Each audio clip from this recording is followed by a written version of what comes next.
नमस्कार दोस्तों, क्या आपने कभी सोचा है कि जब जिंदगी आपको एक ऐसे मोड़ पर ले जाए जहां हर पल मौत हो, जहां हर सांस एक जंग हो, तो इंसान उस भयावह स्थिति में कैसे हिम्मत जुटाता है। आज हम एक ऐसी ही अविश्वसनीय, रोंगटे खड़े कर देने वाली कहानी के बारे में जानेंगे। बात है 13 अक्टूबर 1972 की, जब उरुग्वे की एक रग्बी टीम उनके परिवार व दोस्तों सहित 45 लोग एक चार्टर्ड विमान 571 में सवार होते हैं, जो चिली के सैंटियागो शहर जा रहा था। सब कुछ सामान्य लग रहा था, लेकिन नियति को कुछ और ही मंजूर था। एक ऐसा मोड़ जिसने उन 45 लोगों की जिंदगी हमेशा हमेशा के लिए बदल दी।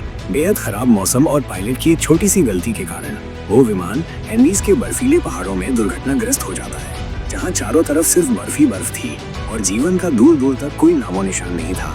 दुर्घटना इतनी भयानक थी कि प्लेन में सवार 45 लोगों में से तुरंत 12 लोगों की दर्दनाक मौत हो जाती है। अगले कुछ घंटों और दिनों में कड़ाके की ठंड, भूख और असहनीय दर्द के कारण और भी लोग दम तोड़ देते हैं। अब 45 लोगों में से कुल सिर्फ 29 जिंदगियां बची थीं, वो भी एक ऐसी जगह पर जहां ना खाना था, ना पानी और ना ही बचने की दूर दूर तक कोई किरण। आने वाले अगले 72 दिनों में जो लोग जिंदा बचे थे, उन्होंने ऐसी परिस्थितियों का सामना किया जिसकी हम शायद कभी सपने में भी कल्पना नहीं कर सकते।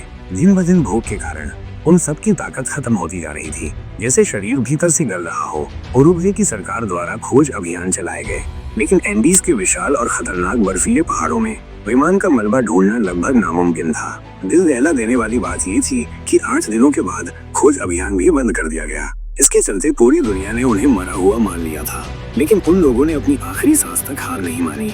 उन्होंने विमान के मलबे को अपना अस्थायी घर बनाया और उसे ठंड से बचने के लिए इस्तेमाल किया। ठंड इतनी ज्यादा थी कि रात का तापमान -30 डिग्री सेल्सियस तक चला जाता था। हड्डियों को जमा देने वाली ठंड और भूख की वजह से शरीर जवाब देने लगा था। तब उन्होंने एक ऐसा फैसला लिया जो शायद हमें इंसानियत की सारी हदें पार करा दे, लेकिन उस विकट जीवन मरण की परिस्थिति में ये सिर्फ जीवित रहने का एकमात्र रास्ता था, और वो फैसला था अपने ही मरे हुए साथियों का मांस खाने का।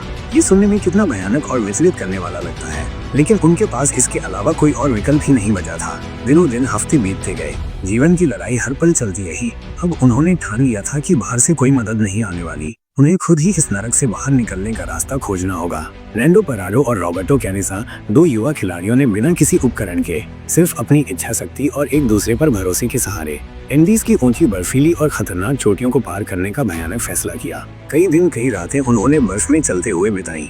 हर कदम मौत की ओर बढ़ रहा था, लेकिन उनका दृढ़ संकल्प उन्हें आगे की ओर धकेलता रहा, और वो आगे बढ़ते गए जब तक कोई इंसानी बस्ती न दिखाई दी। और फिर पूरे 72 दर्दनाक और अकल्पनीय दिनों के बाद एक सच्चा चमत्कार हुआ।